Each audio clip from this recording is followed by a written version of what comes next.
Brooks, thank you so much for joining us here today. Now, we know the opioid crisis is hitting everywhere very hard. Can you tell us why it's led to the Confederacy of Treaty Nations to declare a state of emergency? Yeah, in Alberta recently some data came out, and thank you APTN for also making that come to light.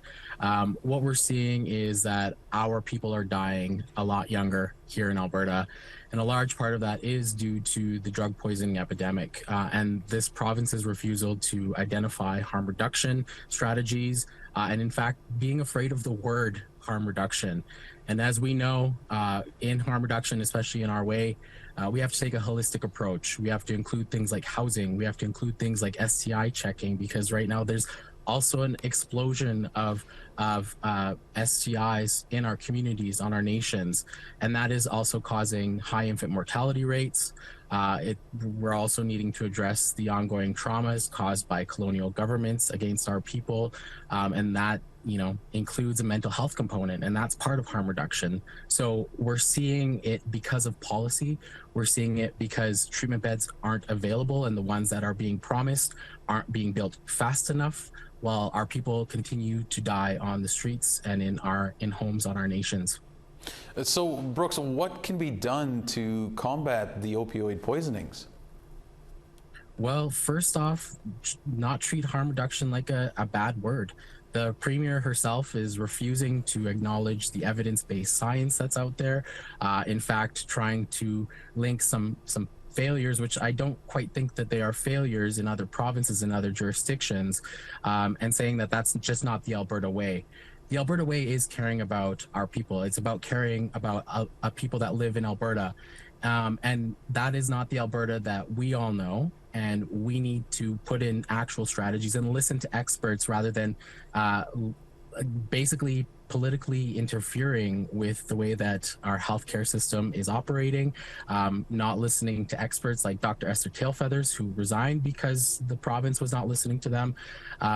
We're running into an issue where we now have to have these conversations, and we need to have focused strategies to help alleviate the mental health concerns, the drug poisoning epidemic, and the ongoing mortality of our people, whether by suicide or by by not our babies not being born healthy.